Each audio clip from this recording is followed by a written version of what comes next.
Hello, welcome back to another art video. I'm Al. I do art here on YouTube every day at 11 a.m. EST. New videos are up, so if you're curious about that, click that subscribe button, hit like, leave a comment, and all those things greatly help me.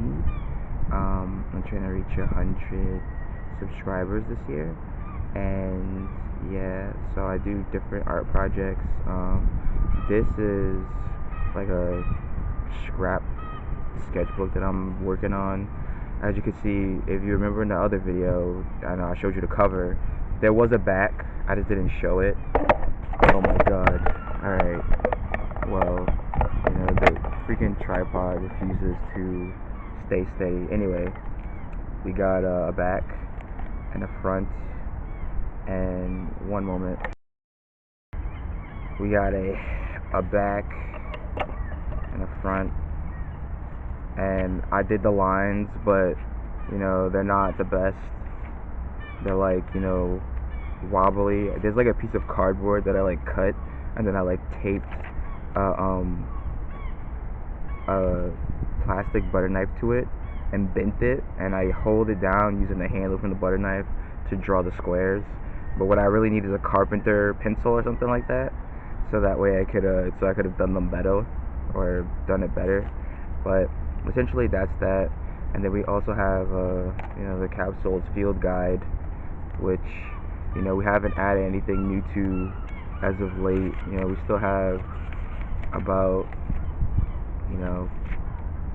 only up to, I think Diwali is the last one, but we'll see. No, Diwali's not the last one. Just flicking through it, sorry.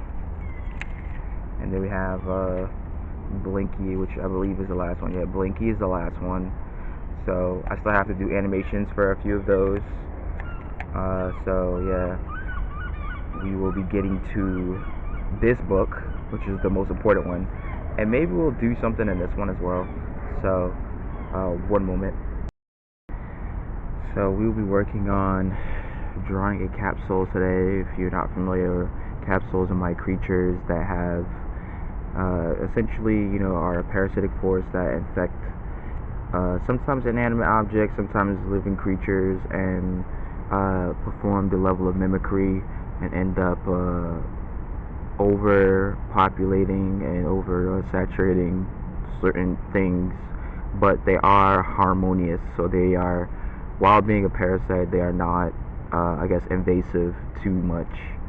So we'll be working on a hammerhead turtle character. I don't know what we should call it. Maybe we should call him Hark. Hopefully this pen doesn't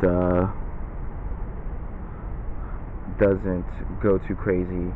And we'll have so originally we start off by drawing the character, to get a little bit more familiar with drawing them. And a lot of the characters are pretty easy to draw. They're like mostly simple shapes, and some of them still need some refinement because they're just like heads, and that's not really much of a design, a head, but it can be. A head could have a lot of characters. So and we'll call it Hark. And if you have a name for any of these capsules, feel free to put them in the comments. So we have to come up with 4 specific moves that are exclusive to it, and I think the first one will be a hammer on. So they're like turned sideways, and then a protective plate covers their eyes, and their body starts to rotate, and they hammer onto the enemy. So we'll call it hammer on. And it's just an attack. No buffs, no boost. It's just an attack. And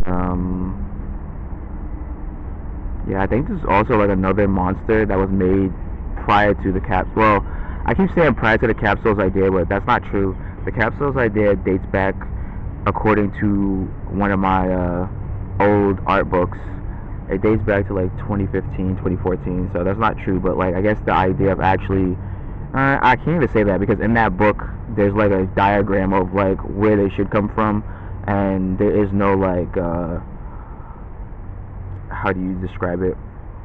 There is no like space stuff. You know, they were just gonna be toys originally. You know, from like the machines, the capsule machines or whatever.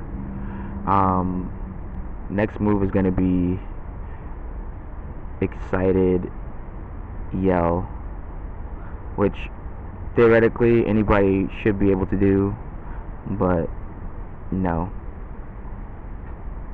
Excited yell, it boosts speed plus attack. So this move is called excited yell.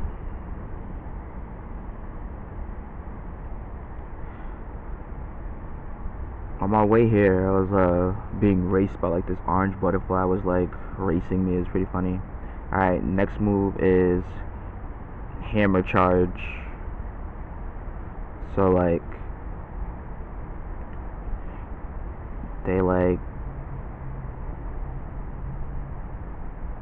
charge full speed with their head.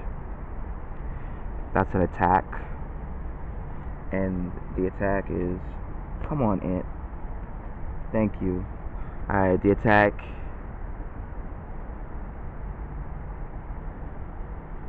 what was it called again? Hammer something. Somebody's gonna watch it and be like, yeah, you could have watched it back. It's hammer charge and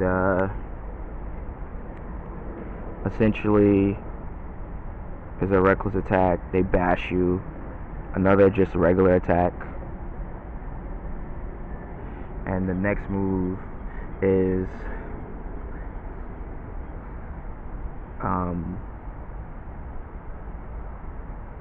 everything's a nail. So this is a move where they become where they charge up for one turn, and then the next turn they unleash a devastating blow. So one turn charge into attack. So it's called Everything is a Nail.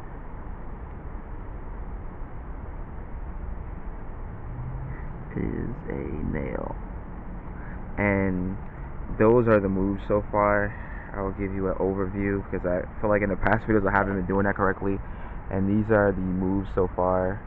The next part is the coloring, and yeah, I was able to bring one of the sharpeners with us today, so if we need to sharpen, I have the sharpener. So we need blue, like green, and I think red for like the spots on his back, but we will see. You're red. So the base color is like blue. I have been watching Monster still. Again, not even one out of like, I feel like it's like slowly trying to overtake Tales from the Dark Side for me, and it's kind of annoying because it's like, bro, stop trying to beat Tales from the Dark Side. Like, stop trying to be better. Stop trying to be better. And they're not even trying to be better. It's just good. Like, I think that there's a level of like art and anthologies that actually try to condense a story down to 21 minutes about with no ending. I think that that's more important, because I rather there be no, like, I rather you spend 20 minutes trying to tell a story, tell most of it, and then you end with no ending. Like, yo, like, what? Like, and they end episodes like that. They'll end episodes literally on a dark ending or no ending, and I love that. I think that that's you know, peak, you know, to use the correct, to use it in its intended manifestation. I think that that is much better than like having like some goofy show where they're like, well, we got 1 hour, let's try to fill it up with 1 hour of stuff, and then they don't have nothing of substance there towards the end, and it has an ending that nobody cares about. You know, like, yeah, I don't want to have to say it, you know, I don't want to have to bring up Black Mirror, but, you know, there's people out there who like it too. I feel like if you like Black Mirror, like, I feel like you've never watched any other anthology, or your brain might be just cooked, I don't know. You know, because the taste of Black Mirror is just awful, and that's what I will say. Like, the only thing worse, you know, if you want to be like cool and really hip, like that one Rod Sterling one, the Witches and Warlocks or whatever the heck it was called. That one is actually really awful. Like, the first episode, I feel like it's more like a horror show than, and I guess horror is anthology because a lot of those is anthological, I guess. But I don't know, man. It's like kind of crazy when you watch that show, because you just be like, yo, what is happening? And obviously it was like, I don't know, what, the 70s, the 80s or something like that. Like, they were bugging out back then. So it was just like crazy behavior, and nobody knows what was going on. It was just like, oh, how crazy can we get? And they definitely got crazy. They got so crazy that nobody knew what the hell was going on. And it makes Black Mirror look like a masterclass in anthologies, honestly. But maybe I need to rewatch it so that I could develop like the hidden masterpiece. You know how they do in those YouTube videos. Maybe that's what I need to do. I need to watch it so I could do that. It'd be like the hidden masterpiece inside of Rod Sterling's Witches and Warlocks, or whatever the heck it was called. You know, we've spoken about this before, but like, I feel like, you know, Goosebumps is a much better anthology regarding pacing, timing, storytelling, and they're condensing down like an entire like book, right, into like 30-ish minutes for children on television, which in my opinion is not easy, because you're competing with they were competing with big bad Beetleborgs, Power Rangers, Pokemon, Yu-Gi-Oh, Digimon, Metabots. Like, their competition was fierce. Saved by the Bell at that point too, I think, still a little bit. Their competition was fierce, you know. City Guys, like, they had fierce competition, you know. And then whatever else they wanted to run on those days, Eat the Cat, like, and you're like, oh well, that wasn't really competition, because whatever reason is like, no, all of that was comp, because nobody is like, yo, we're all on the same channel, so we're like buddy friendy. It's literally like everybody's comp, and that made it so that it's like almost comical when you have like entities that are trying to, like, you know,